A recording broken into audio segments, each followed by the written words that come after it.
You're listening to Noteworthy on UIC Radio. I am your host, Ivan Mitchell. Right now, I'm sitting down with Karen Marie Arfsted, better known as Moo. She's a singer from Denmark who has a very special brand of dark and icy pop. She's also worked with Avicii and Diplo, and she's on tour right now behind her debut album, No Mythologies To Follow. So, Moo, thank you for being on the show. No, thank you for having me. Okay, now, did I pronounce that right? Because I apologize in advance if I... No, you said it pretty right. I mean, it's Ørsted, but I think if you're... I mean, it's you can't say it right if you're not from Scandinavia, so you did very good. Okay, yeah, so I think that, the people at least deserve to hear how it sounds authentically. Oh, yeah. Okay, so...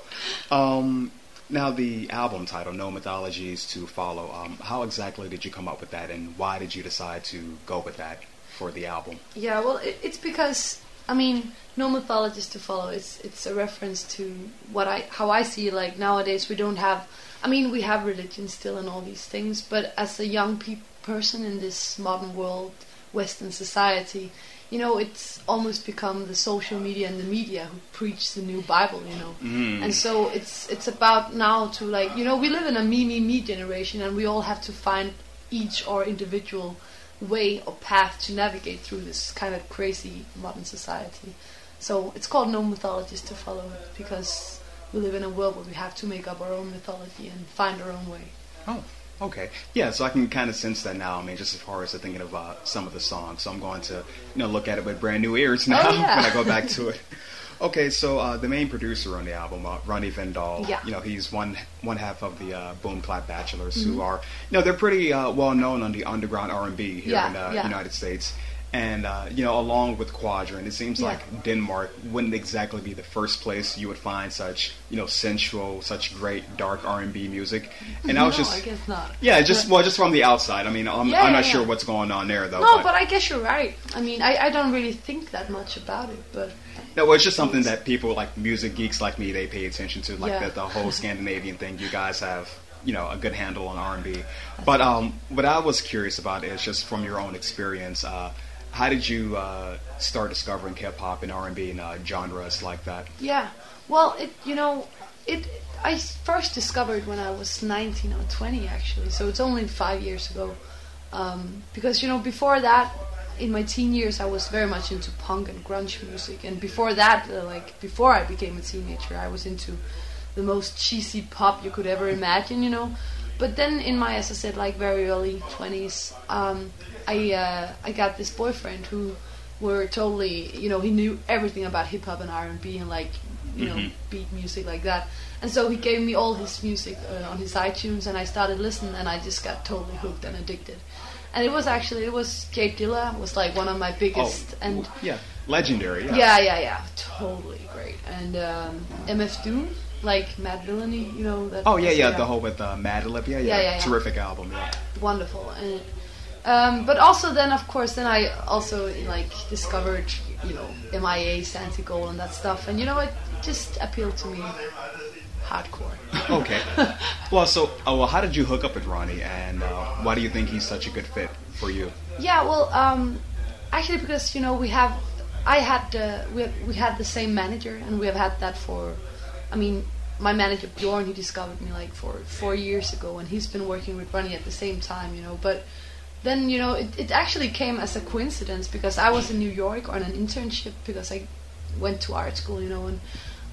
While I was there, my manager told me that I was going to play this kind of huge music industry festival in Denmark, and and I was because at that time I've only done very crunk rap and trashy things. Okay, yeah, so volume all the way turned up, nothing like it sounds now. No, exactly. It was a bit experimental, but I was told I was going to play this festival, so I was well, and I was in New York, and I didn't. We were both okay, we have to come up with something new and put it out on the internet to promote this gig, and then I had this a cappella song called Maiden, where it was just me singing and my vocals choirs and just this very stripped down thing, and then Bjorn by coincidence played that to Ronni Vindahl, who then really he could feel it, he was he liked it. And so while I was in New York, I sent all the vocal parts to Ronni, and he then started to produce around it. And then he sent me back his first try on the song, and I was just, in love, because it was like that sound was just kind of a sound that I've been looking for. But for a long time, I've been working with producers who were like, just sending me a beat, and I would sit with that and cut it up and back and forth, so they wouldn't really be in the process. Yeah, so much work that had to be done on top of that. Yeah, exactly. But this time it was like he was really, I could hear that he was listening to my song and kind of wanted, creating this universe around it, and he wanted to work with me on that, and it was just like that, that sound was just the right sound, I was just like, I want to work with this guy. It was just like something, just, It felt like home, like it complimented you. Okay, exactly. Well, I think as a singer, when you're going into something with the producer, that's how you want to feel. You want the producer to kind of create this world around you. So yeah, exactly. You want them, exactly. Okay, well, no, that's. I mean, I feel happy for you that you were able to find something like that. I'm so happy. Sorry, you can cut that out. I can edit that out. Yeah, that's the magic of radio. Yeah. Okay, well, I think now is the time to go to a song from the album. What can you tell me about the inspiration behind Glass? Yeah, Glass is about also like the hook goes, oh, why do everyone have to grow old? Okay. And everyone wonder where the good time goes, And so that's about, again, being young and restless and confused about what you want out of life, and you're afraid to be missed out, but at the same time you don't dare to just let go and follow your dreams or whatever. But like this insecurity and this doubt about what you really want, and then just like the fear of growing older without getting the most out of life. Okay. It sounds like a midlife crisis almost. Yeah. Well, I don't know. It's actually, because I know when I talk about this song, a lot of people think that it's, like, oh, it's very negative, But actually, it's not meant in that way, because it's like it's in a kind of a like dreamy, melancholic, but also like uplifting way. It's more like, oh, it sucks that we all have to die somehow, but we're in it together, whatever, you gotta just go for it. Okay. All right. Well, here it is. This is Glass by Mu, here on Noteworthy on UIC Radio. And we're back here on Noteworthy on UIC Radio. I am your host, Ivan Mitchell, and that was Glass by Mu. I'm sitting with her right now before her show at Lincoln Hall. You can find that on her latest album, No Mythologies To Follow. And I also read that you record your vocals first in your childhood room. That's right. Okay, so how did you come up with that idea? Well, actually, it happened because I was so bad at being in studios with people sitting by the computer pressing play and stop and go for it, and like being, oh, can you take that again and can you do that again? Because I'm so picky with my own vocals. I'm like, I want it to be, not to necessarily be sung perfectly, but just I wanted to have the right feeling behind it, And I can only do that if I'm on my own, so I can just let go and do it myself. And I need to be on my own while I do it, and like be in a quiet space where I can just glide into the vibe and the feelings. Okay, so do you think that's how you'll always record your vocals from now on? At least like the demo takes? Well, definitely, yeah, most definitely. But I'm not sure, because I guess at some point, I guess I have to get over my issues. Yeah, some big shot, it's like, come to LA, we need you to do this. I need to learn to just do it, even though there are other people and, they're pressing, stop and play and record and whatever. And I have tried it, of course. Actually, the song for, no. Cut that out. Never mind. But yeah. Okay. All right. Well, speaking of childhood, it's no big secret that you're a fan of the Spice Girls. Yeah. And, you also covered Say You'll Be There. Mm-hmm. And, and it's always cool for me to meet another Spice Girls fan because I love the Spice Girls. And it's always great when someone can admit that they love the Spice Girls. And it's something that you've always, people seem to get chastised for just admitting they like the Spice Girls. Yeah. So I figure, from one Spice Girls fan to another, I figure we should do something fun. Yeah. So what I'm going to do is I'm going to do a little memory association with you. Yeah. So I'll give you a Spice Girls song. Okay, and you just tell me what memory you most associate with that song, or like the first thing that comes to your mind, something along those lines. Yeah. Okay. Mm-hmm. All right. So let's start with Who Do You Think You Are? Oh yeah. The first thing that comes to my mind is me and my friend. Me sitting on my parents. How do you say that? Porch? No, like porch. Porch, outside of the house. Porch. Yes. And being like listening to that and then doing playback. Only her and me, because we were like Spice Girls fans together, like totally, So that's the first memory of that. Because I think Who Do You Think You Are? That song, that was her favorite song. Whose favorite song? Me, my friend. Oh, okay. Yeah. Okay, duh, yeah. No, it was a good one though. I mean, because it wasn't a single here in the U.S. No. But overseas they had a video for it and everything. So. Yeah. Okay. Wannabe. Oh yeah, but that was the first one. The first thing that comes to my mind is actually just Scary Spice, running in the video with her hair like, yo. So it's just the intro for the video. That was a big hit, and we were all just going crazy. No, it was huge because I actually used to listen to this syndicated radio show called The World Chart Show. Mm-hmm. So you would hear a lot of stuff from overseas months before it came over here to the U.S. Oh yeah. So for the longest, I had no idea what the Spice Girls looked like. So I got to appreciate them just from the purity of the music. Yeah. So and then when I finally saw them, it was I kind of fell in love with these girls. It's like you girls are so out there and amazing. You're so energetic. Okay, Spice Up Your Life. Yeah. Well, that was the first song on the second album, right? Yes, Spice World, yes. Yeah, and I remember the feeling, of the whole thing about the new album. We were all like, me and my girlfriends, we were all like totally psyched for it. And I remember this first single. It was, the video was so dark, and they were like in this spaceship and this dark city, and they were all wearing black clothes and being like a bit more evil than we were used to. But we were just loving it. We were just eating it. We loved it.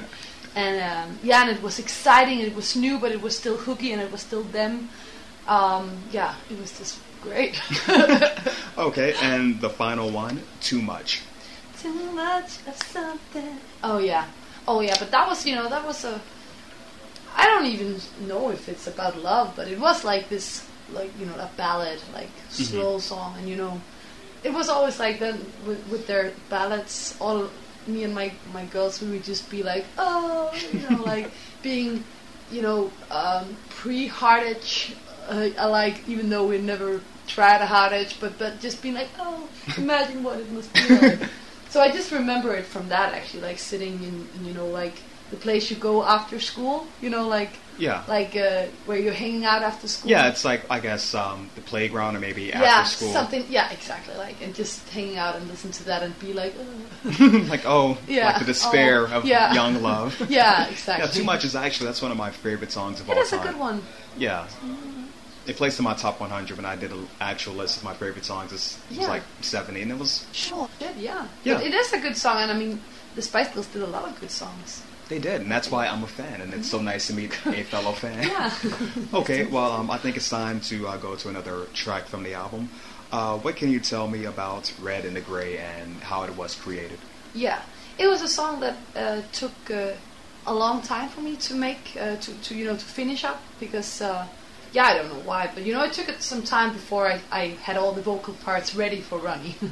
I was actually writing it while I was in America with my parents and my brother, and it's about a relationship that is about to break, and about leaving a relationship because you need to follow your dreams, actually, basically, but still knowing that even though you leave this person because you want to follow your dreams and you don't feel like you can do it while you're in this relationship, you still look back on the relationship and know that you also lost something, So that was also bad. Okay. Well, here it is. This is Red in the Gray by Mythologies here on Noteworthy on UIC Radio. And we're back here on Noteworthy. I am your host, Ivan Mitchell. That was Red in the Gray by Mythologies.